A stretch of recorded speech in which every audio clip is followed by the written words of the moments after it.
ئەنگىلىيەدىكى ئېسىكى سوت مەھكىمىسىنىڭ ئادۋوكاتلىرى خىتاينىڭ ئۇيغۇرلارغا قاراتقان زۇلۇملىرىنىڭ ئىنسانىيەتكە قارشى جىنايەت ۋە ئىرقىي قىرغىنچىلىق ئىكەنلىكى ھەققىدىكى قانۇنىي پىكىرنى ئېلان قىلغان. BBC تورىنىڭ 8 fevral xabar qilishicha, Xitoyning Uyg'urlarga qarshi siyosatlari haqida tayyorlangan bir qonuniy fikrda Xitoyning Sharqiy Turkistonda yashaydigan Uyg'urlarni yo'qotish uchun davlat kontrolligida bir siyosat yurgizganligiga doir isbotlarning borligi xulosa chiqarilgan. Londondagi S8 advokatlar birlashmasining oldingi qatordagi tajribalik advokatlar tarafidan tayyorlangan 100 betlik dokladning Angliyada Xitoyning Uyg'urlarga qarshi siyosatlari haqida tayyorlangan tunji qonuniy tadqiqot ekanligi ma'lum. Angliya advokatlari e'lon qilgan bu qonuniy fikr mustaqil mutaxassislarning kasbiy hukmi bo'lib, bu qonuniy hukm rolini o'ynamaydi ekan, lekin uni qonuniy harakatning asosi qilishga bo'ladi ekan.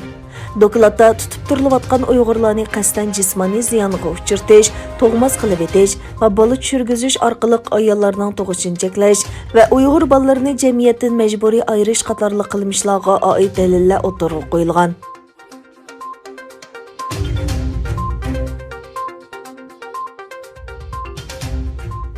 Türkiyədə Uyğurlarning Xitayğa qarşı İstanbul və Anqarada ötküzüyotgan növbəti turuş fəaliyyətinin dairəsi kengaydi.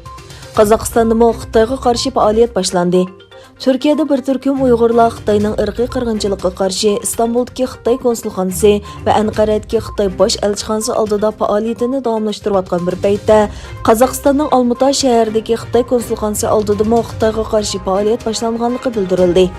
Anqarada faoliyatga qatnashgan Anqara Hoji Bayram Vali universitetining o'qituvchisi professor Abdurashid Jalil Qorliq apandi Sharqiy Turkistonliklarning haq-huquqlarini talab qilish faoliyatining davomlashayotganligini aytdi. U qarindoshlarimiz bu yerda oilasi uchun navbat turmoqda. Oila növbəti endi millat növətiga aylandi. Xitoy xalqaro sotlarda jazolanishi lozim dedi.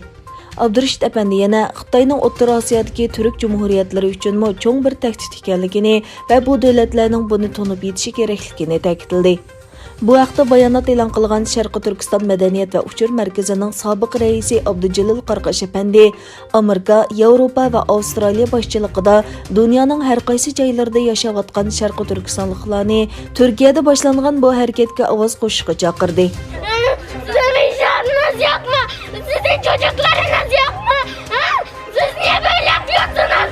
Benim babam ve kardeşim nerede? Babamın kokunu kokuyorum, özlüyorum. Kardeşimi de senedir görmüyorum.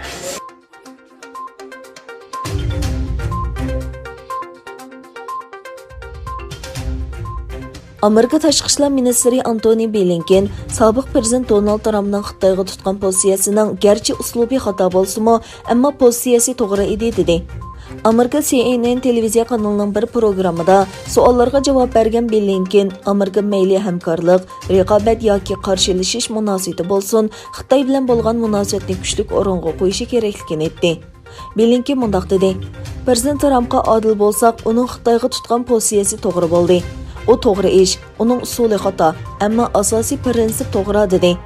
Blinken yana prezident Joe Biden hukumatning kishilik huquq va demokratiyani Amerikaning tashqi siyosatining markaziga qo'yganligini va Amerikaning Uyg'urlarning huquqiga daxl-taruz qilish masalasida boshqa davlatlar bilan hamkorlashadiganligini bayon qildi.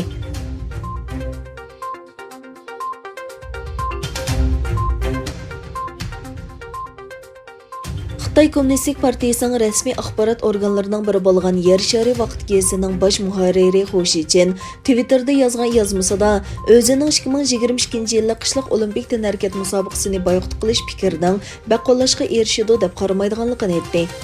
Xalqaro Olimpik komiteti va tənhəriكەtçilərning 2022-yilda qishliq o'limpik tənhəriكەت musobaqasini boyqut qilish chaqirig'iga qarshi turadiganligini bildirgan Xu, Xitoyning bu chaqiriqqa amal qilgan davlatlarga og'ir jazo bilan javob qaytaradiganligini aytdi.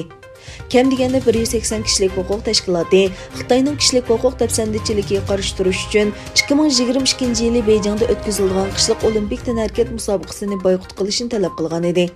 Xalqaro jamoat yaqinqi yillardan buyon Xitoyning Uyg'urlarning madaniyat va milliy kimligini yo'qotish qilmishlariga bo'lgan noroziligini kuchaytirmoqda.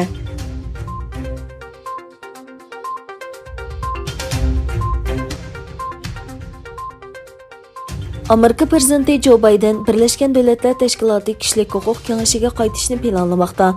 Trump davrida Amerika mazkur organni İsrailning dushmani deb bahona qilib chekinib chiqqan edi.